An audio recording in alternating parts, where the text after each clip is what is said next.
Hello, Ivy. Are you here? I think we have to start without our people here. And yeah, so sorry for, hi everyone. Sorry for the delay with starting. Our conversationalists are having some network glitch, and as we know, there's nothing we can do about it. So, good afternoon, and thank you all for joining us. The number is increasing, and we are so happy. I want to I want to acknowledge something like conversations like this are not always comfortable. And that is why we are here to talk about it because it matters. So today we'll be repeating something that we all already know. It's not another space where we say gender-based violence is bad, bad. We just keep on saying it and then we just tick the box all the time. Today we are talking about the obvious.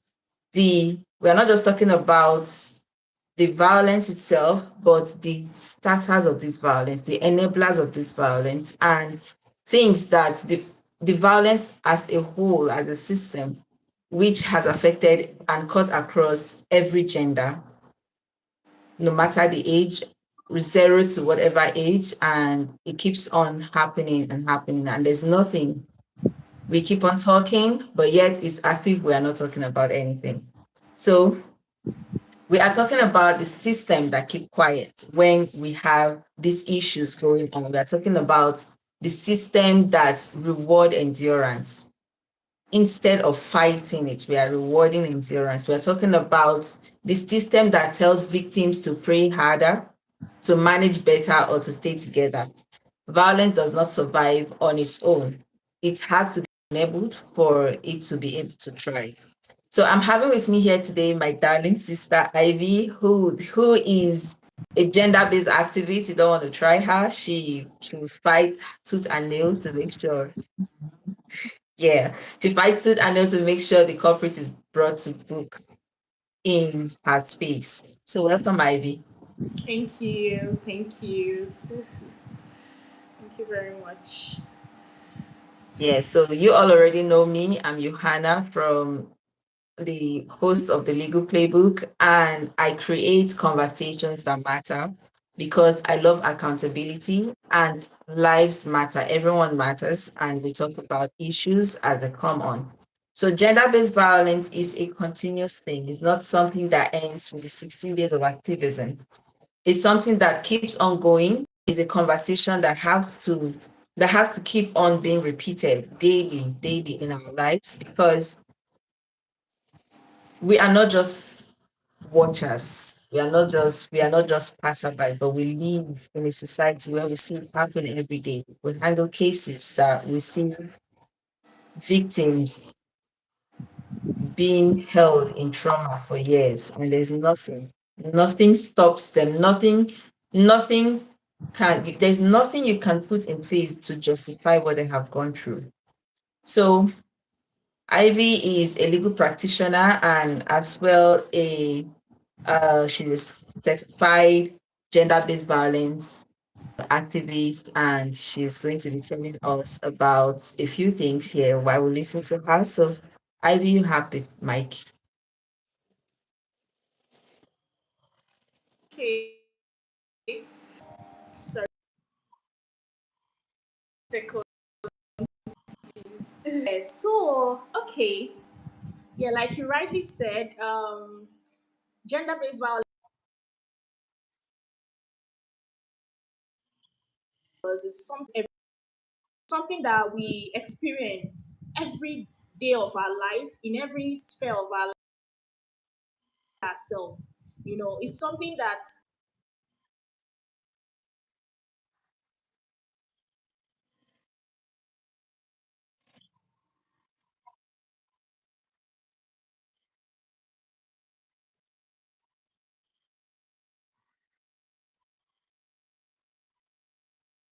very evidence that is ongoing. And one thing I want to state here is that GBV does not just affect women because a lot of people have this perception that gender based violence is a woman thing or a girl thing. No, it doesn't just affect women. So I want to state that categorically, first of all, before we go ahead, because when I talk about GBV, a lot of people think I'm trying to, protect the woman, trying to side the woman and all of that. No, it's not about that. Men also suffer GBV. The word gender does not just apply to women alone. Gender is both women and men. As when they say gender-based violence, it's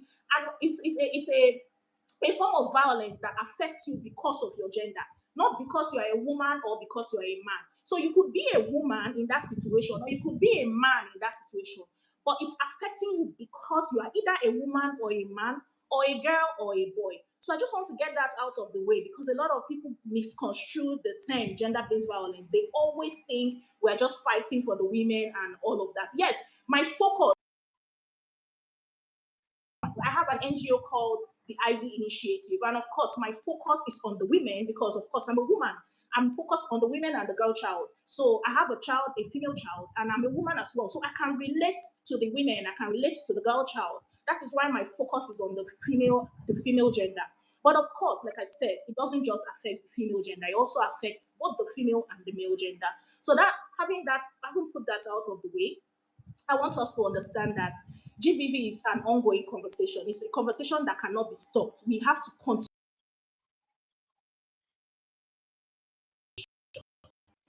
because we experience it every day, everywhere in our friendship, in our relationships, like I said. And we have the intimate partner violence that occurs mostly in our relationships. And that is what, when you talk about GBV, people always focus on either the intimate partner violence or the physical violence that comes with it. But no, GBV is a lot. It's broad. It doesn't just cover the physical violence. We have emotional violence. We have that, well, I call it emotional. We have psychological abuse. We have so many. There's so financial. That's economic. There's so many abuse.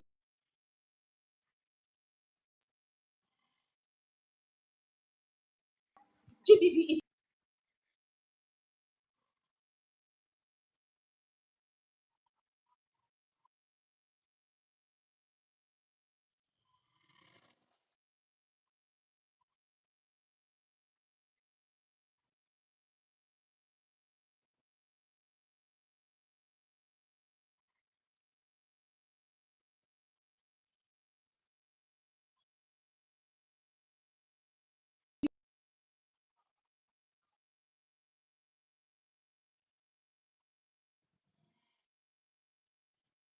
he can be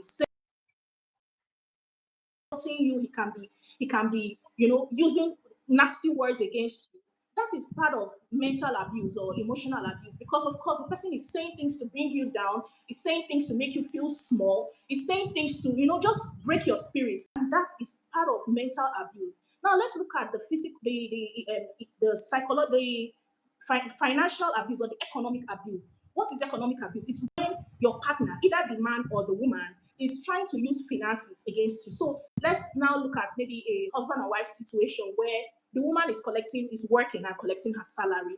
And maybe whenever she collects her salary, the man will demand for it. It could go both ways, but I'm just using it in terms of maybe the woman suffering it. The man will demand for the salary and pocket it. And anytime the woman needs to do something with that money, it's her money, oh, but yet she has to ask the man. She has to beg the man to collect that money to be able to use. That is financial abuse. But a lot of people don't talk about that. You understand? I've seen situations where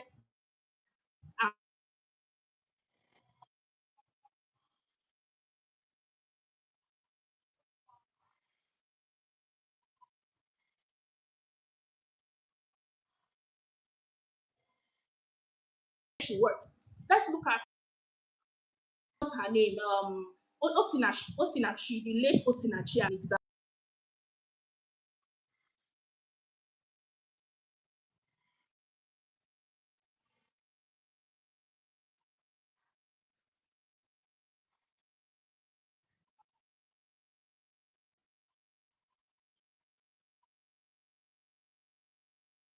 Using her finances against her. That is financial abuse. And it's a conversation that a lot of people don't even talk about. You get. Now let's also look at um cases of what's it called? Um societal perception. cultural perception. You have this cultural perception that believes that a man is above a woman. The woman is a weaker vessel.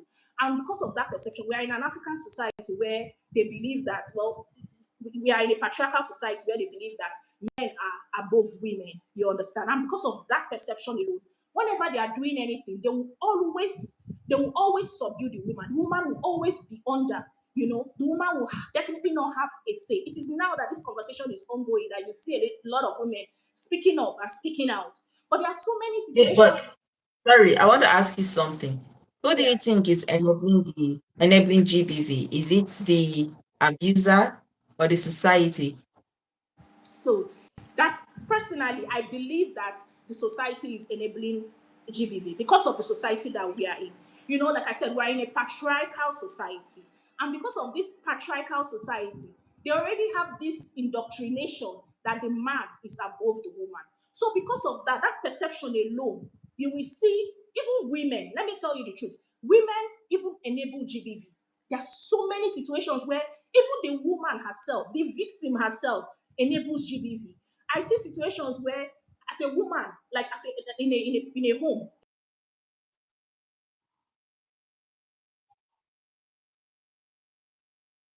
has endured abuse from the father, from the husband, and she's advising the daughter to also endure abuse just because she endured it and she didn't die. Do you get? So there are so many situations like that where your parents, your own mom or your own dad will tell you, "Oh, I was there, I endured it." So you stay there. You get? I've heard a lot of cases like that. I've seen cases like that, and sometimes the child will end up having to endure that because her mother said so or because her father said so. So, and of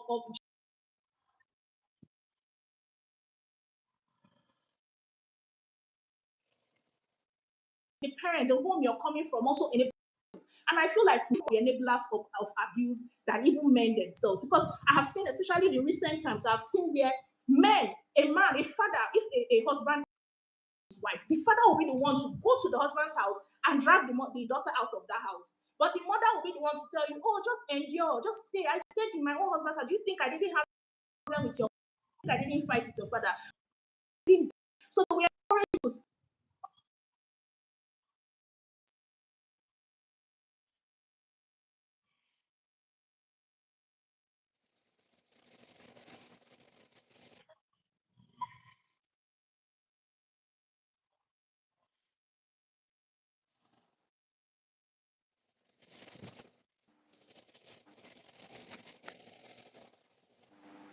Hello, Okay, Ivy, I can you want hear to stay with you. Yes, yes, I want to stay with you. A lot me? of Yeah. people believe that the law, legal protection only exists after the damage has been done. That is where the law only steps in.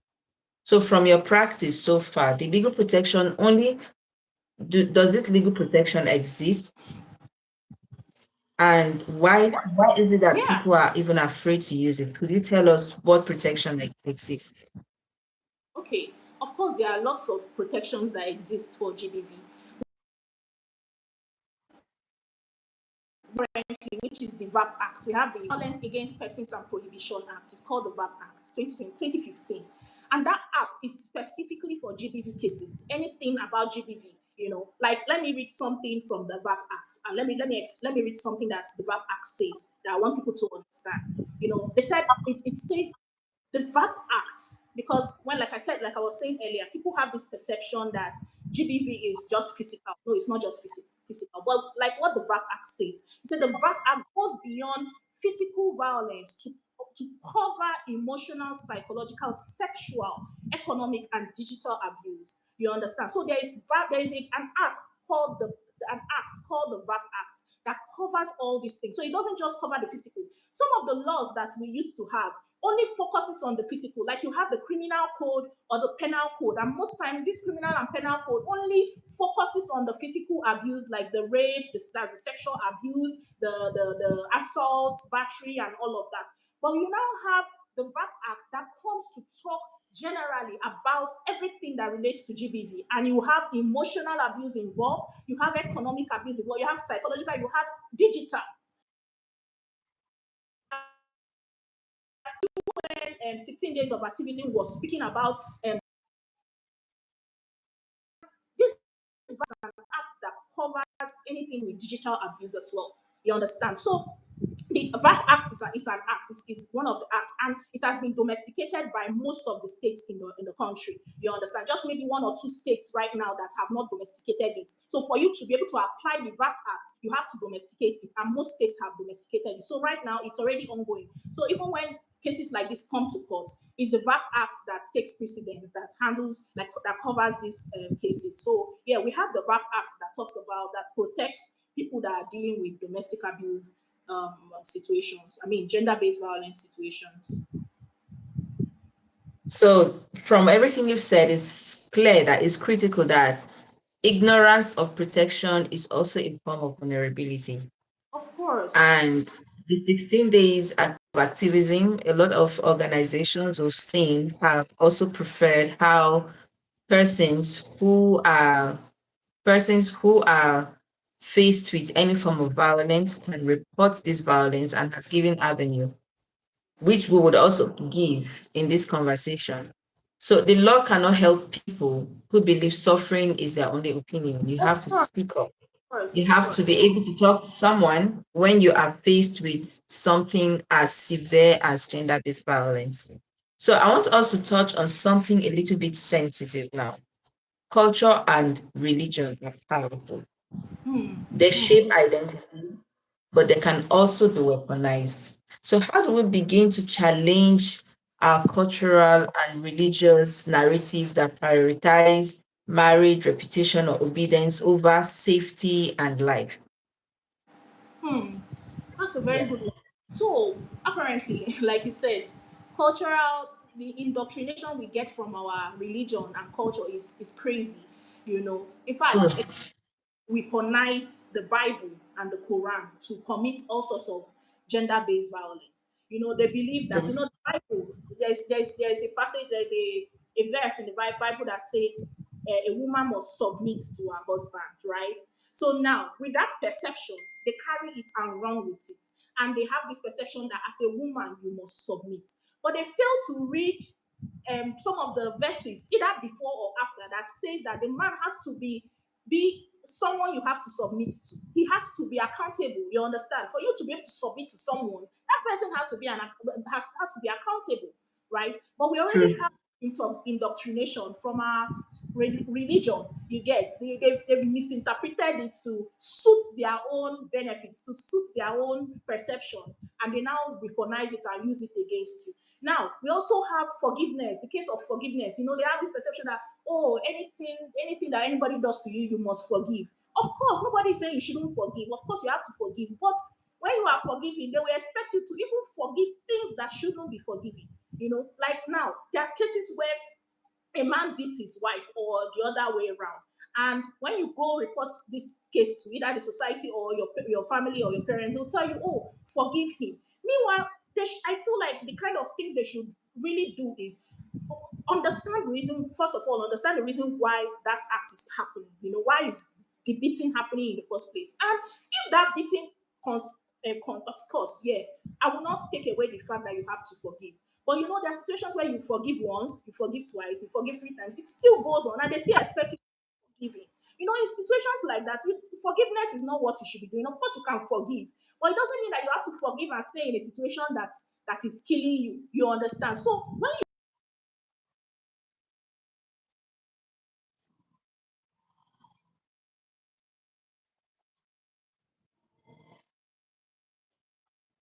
you can look at the situation from outside and see how to handle it. But most times they expect your religion expects you to just forgive, move on with it and continue. And of course, it enables GBV. You also have prayer as an as a weapon.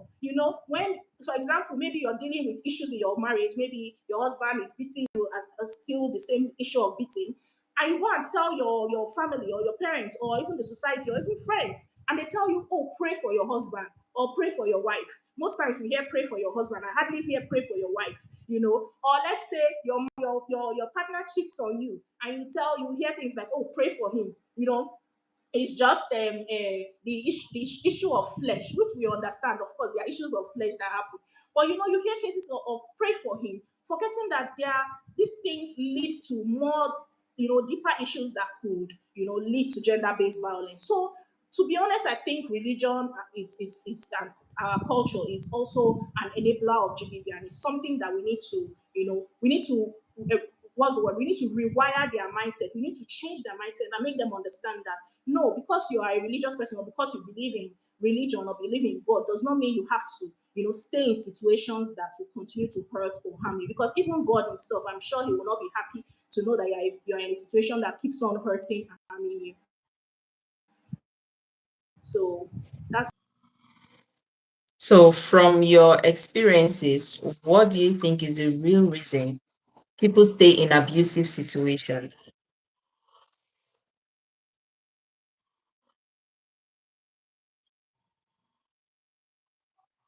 From your experiences, what do you think is the real reason people stay in abusive situations?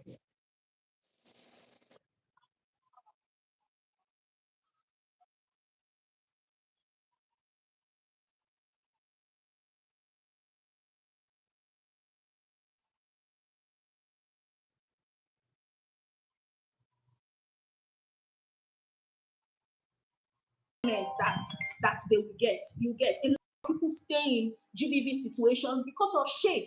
You can hear a situation, or there's so many situations, especially in court. We deal with cases where rape cases where a woman is being raped by her abuser or her husband or somebody entirely, like somebody different, even by her church pastor or something. And they will keep quiet about it. They will tell you to keep quiet just because they don't want, according to them, they don't want you to be seen as a rape victim.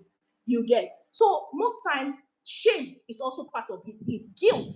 In fact, most times it's the victims that even feel guilty more than the abuser. You get. So because of that, they will want to keep quiet. They will not want to talk about this situation. We also have another thing that also contributes to that enables GBV is also lack of finances. When you don't have money, trust me, they say money stops bullshit, right? So when you have money and when you don't have money, when you're not financially independent and you are in situations of abuse, of course, especially when you are dependent on the abuser, of course there are so many cases where you have to stay. There's this thing they used to say, live to live. And yes, I used to be one of those that used to say live to live, right? But when you see situations where the woman is dependent on the man, where do you expect her to go to? She doesn't have anywhere to go to. She's stranded because it's the man that she's dependent on. The man is the one taking care of her. The man is the one taking care of the children. I was handling a case earlier this year where I had to leave the relationship, the marriage, because the man was right. The man was abusing their 5-year-old daughter. So she had to leave. She had to report the case.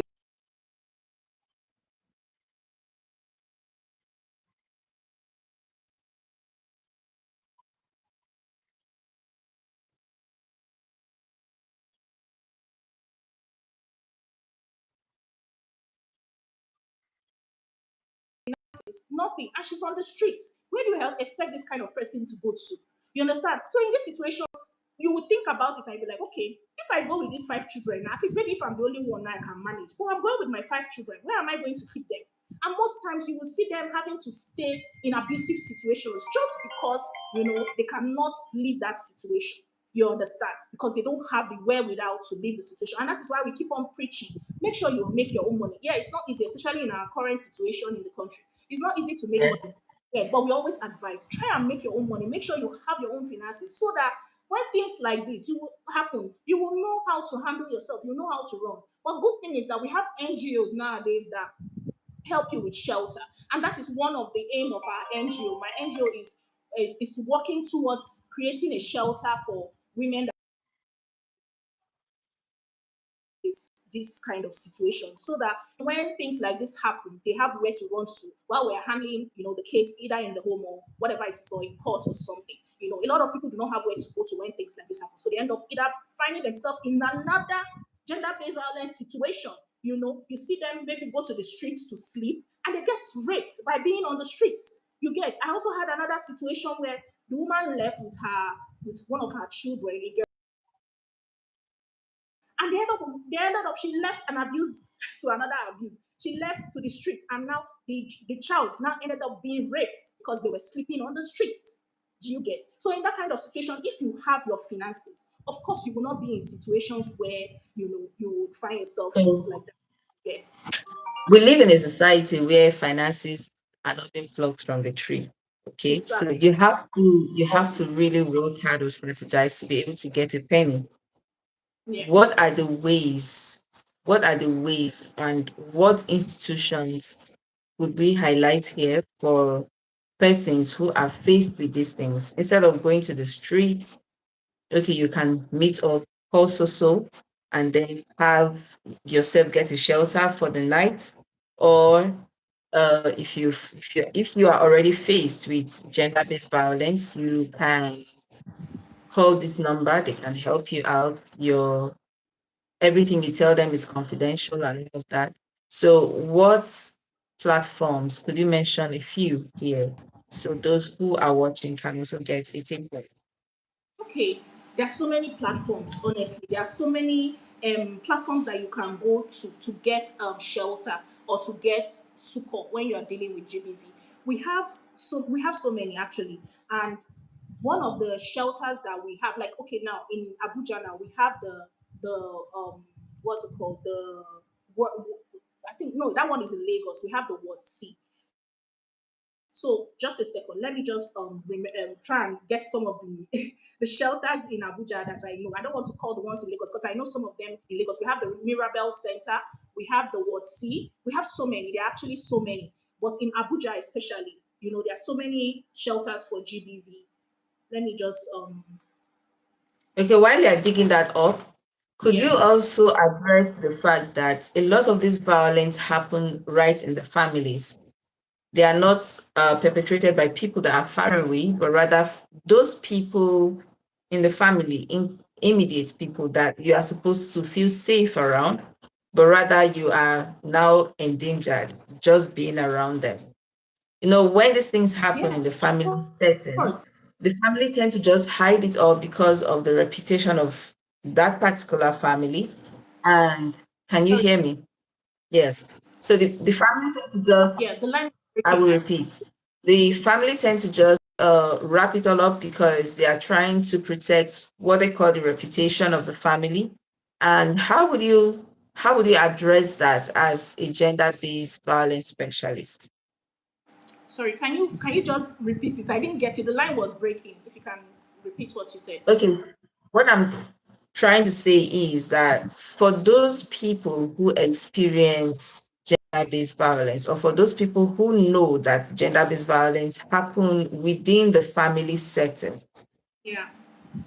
yes. So what would you say to them? How would they manage that situation? Because now it's now about facing the wrath of the law against the reputation of the family, public image of the family.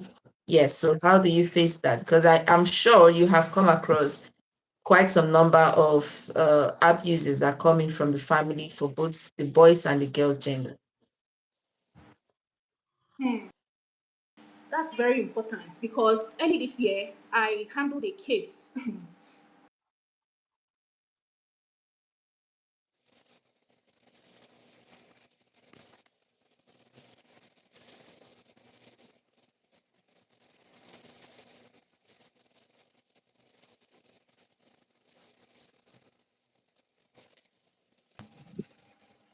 Oh, welcome back.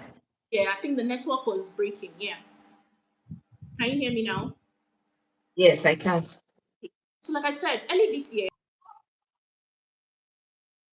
of of abuse, sexual abuse, where a brother sexually abused his sister, Mhm. right? And of course, it's like that. It's a very, what's the word? It's a very slippery topic. It's a very slippery Yes, area but then it because, of gets to course, happen. It happens a whole lot in the family unit. Yes. exactly. Like the one that is prevalent now is fathers, sexually abusing their daughters. It's happening a lot. You get, like I said, I've handled two cases this year of a brother abusing his sister and a father abusing the daughter. So in this kind of situation, it's very, very nasty.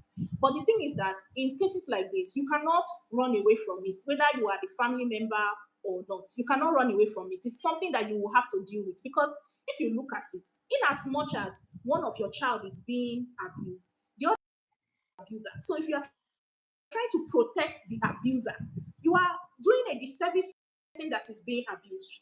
Excuse me, right? Like in the one that I was handling, the mother was trying to cover the brother who was the abuser. She was trying to cover him or protect him. Meanwhile, the sister who was the one who was abused, which is even the younger sister, was being left to handle or deal with the issue like that. You get so in that kind of situation. To be honest, it's very, very dicey. It's very, very, it's a very, very Or how difficult do they situation manage? How because do they as a get parent, to? you How want do you suggest that they should manage in such a situation? Okay. So, of course, the first point of call is to report. It has to be to report because I know as much as they will not want to report the situation, you have to report. But the main thing that I feel like should be done is to get what's it called, psychological evaluation or psychological help for the victim. First of all, you have to make sure that you help the victim because in as much in every abuse situation, the victim is the main person involved here. So first of all, you have to make sure you find a way to help the victim. And how do you help the victim? Is to get either counseling or medical help for the victim, right? You have to make sure you get counseling or medical help for the victim. Once you've done that, then you now start either pursuing the case of the abuser. You have to protect the victim is to get counseling because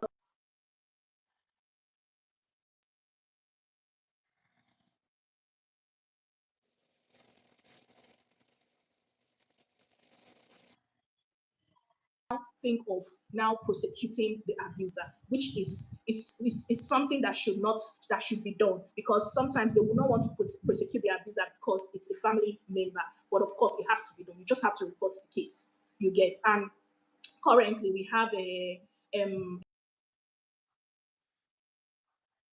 for people like in fact, first of all, you have to report. I know that No, but I actually think the police are actually active. I think they're active when it comes to yes. And they have the gender-based violence units in almost in all stations where you can report all gender-based violence issues too. yes, Yes. yes, yes. You have opportunities like that where you can report GBV cases. Yes, true. So that works as well. That works as well. So you have to take matter up no matter what. As much as you want to protect the abuser, you have to take the matter up. Yeah. So So, what must families, communities, and professionals start doing differently going forward? Like, what would you suggest they do differently? I think the first thing is awareness. Just create the awareness. Let's just keep the conversation going because we cannot stop talking about it. A lot of people are not even aware. That's the thing.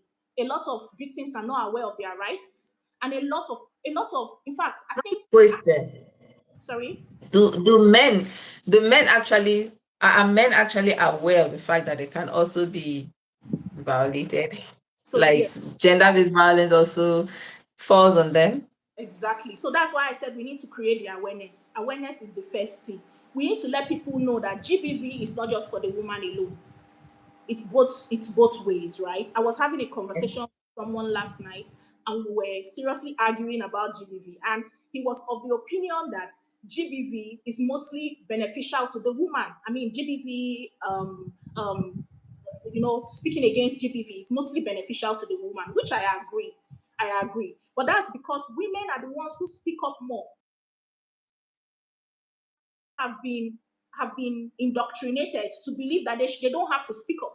Do you get? When a man speaks up, they look down on you. They feel they make you feel emasculated. They make you feel like you are not supposed to talk. You know, you are the man of the home. You are the man. You know, you are the man. You are the man. You are the man. You shouldn't show emotions. You shouldn't cry. You shouldn't complain. So because of that, men have this silence culture. In fact, this silence culture of a thing is even the men that suffer it more than the women, because now women are speaking up, but the men are not speaking up. And like the reason, like I said, I was having the conversation with someone last night, and he was arguing seriously that men even suffer more GBV than women, right?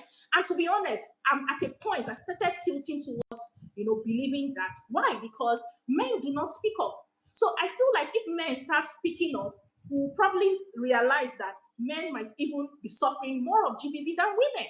And because they've not been, I don't want to use the word brainwashed, but they've been brainwashed to think that they shouldn't speak up, that they are the men, they shouldn't complain. They end up keeping quiet. I got a call this morning of someone complaining about his wife, who was beating him up in the house because she found out that he impregnated someone. And according to him, he did not impregnate the person. The woman just saw a message that suggested that he impregnated the woman, the other woman. I started beating him up. Started beating him up. She was not ready to get any explanation. He even said she should call her, but she was not ready to listen because in her head she already believes that he impregnated another woman. You understand? So because of that kind of situation, the man will not want to speak up. Now the man was even asking me of how he should leave the home, leave the marriage, because he doesn't want to come and speak up and say, "Oh, my wife is beating me, is assaulting me." You understand? Because they will have this perception that, why are you allowing your wife beat you? Why you are a man? How can a woman beat you? But the woman was beating him up and even injured him. Do you get? So men suffer GBV a lot. Trust me. It's just that they are not speaking up. So we need to have continuous. Like I said, the conversation should not end. It's a continuous one, and we should always let them understand that this GBV issue is not a man issue, a woman issue. It also affects the man as well. So that's what I believe. And also, as we are preaching, because now another thing, another angle is that we are always preaching, oh, protecting of the victim, but we are not educating the abuser. So another thing is that we need to educate the abuser on the things that constitutes GBV, so that they will be aware. Because a lot of people do not even know that they are committing GBV. Do you get? A lot of people who commit GBV are not aware that what they are doing is constitutes gender-based violence, because they believe that, oh, this is, they are a man so they can do this. But we need to educate them, make them understand that no, this thing you're doing constitutes GBV and it's an offense. It's a crime. You get? So I don't know if you're hearing me. The line is breaking, but yeah, that's it. We can hear you. Can hear you very well. Yes. So we need to just keep the conversation going. Yeah. Just awareness is the major thing. We need to keep creating awareness continuously. It shouldn't stop. Yeah. That's it. Thank you so much, Ivy. Thank So, you. from everything we've said today, there is something that we are taking home. Gender based violence is not perpetrated by aliens or monsters, but by you and I, humans like us. We are talking about normal people, not people that fall from the sky, just normal people like us. We talked about silence, both for the men and the women. We say everyone should speak up. We've said the culture should be there, culture and religion should be there, should be used to protect the people and not to protect its people and not to subject its people. We've also said fear. Fear does not have any place in the society, as ignorance of your rights, ignorance of what should accrue to you does it's not a safety belt. You have to continuously try to be involved in the conversation. Do not be afraid to speak up when you are faced with any element of gender based violence. And gender based violence as a whole is sustained by bad people alone, sustained by people. It's not sustained, it shouldn't be a tolerated behavior anyway, anyhow, anytime, or in any place. No matter how small the element is, you should speak up. If you don't want it, say no, I don't want this. You don't have to tolerate anything, you don't have to endure. And if we want, we must speak differently. If we want we must advise differently, and we must support differently. So, in all of these, there is a take home. I don't know if you've been able to get a list of Oh, those organizations, or maybe for. yeah.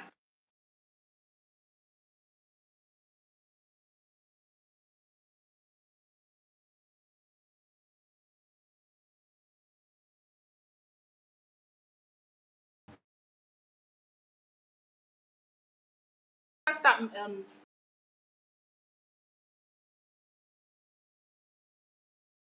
yeah, you can just write it down on your.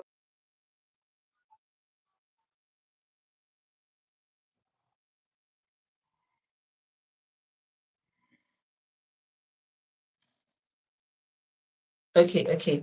So I don't know if you have.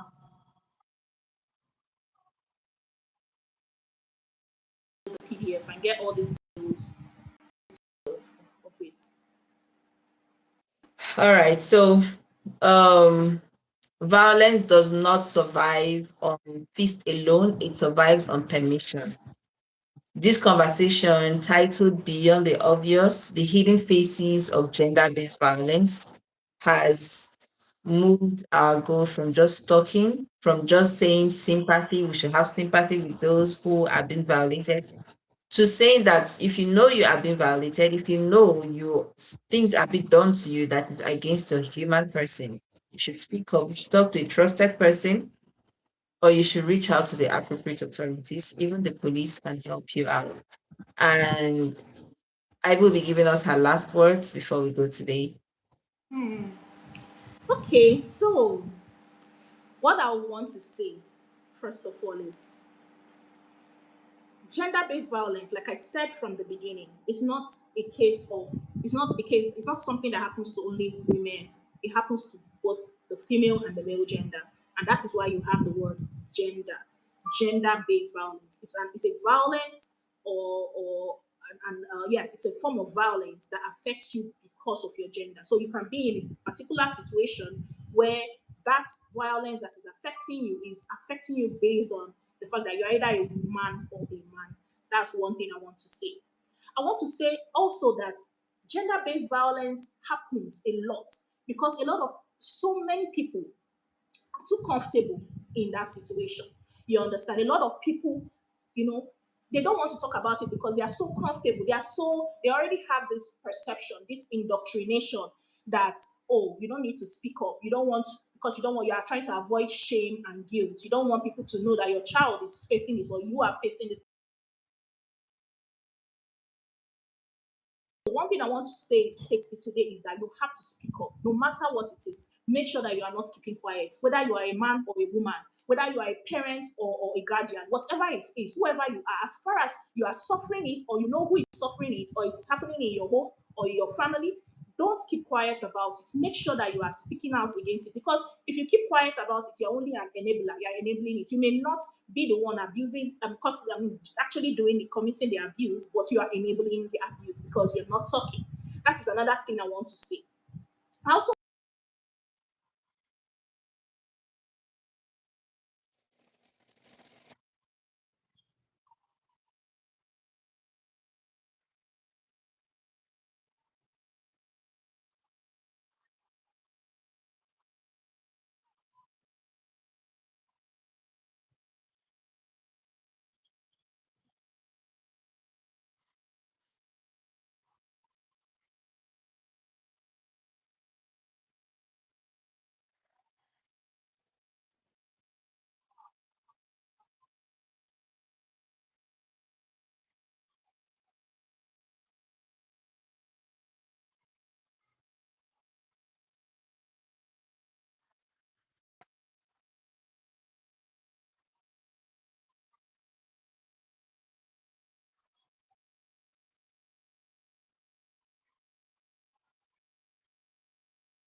Thank you so much, Ivy.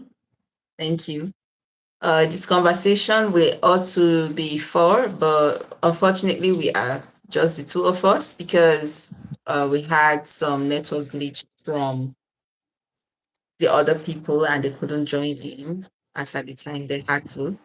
So we'll be ending this conversation here. It's been an amazing time with you, Ivy, and I hope we get to come on together again to have a conversation.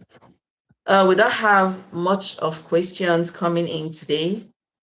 However, the ones that came in were things you've already touched. So thank you so much. Thank Have a you very wonderful much. day, Ivy. Thank you. I appreciate being invited to come and speak on it. GBV is a topic that I hold dear to my heart. So any day, anytime, I'm ready to talk about it. So thank you for inviting me. I appreciate it. All right. Have a wonderful day. Thank you, and you too. All right. Bye bye. Bye.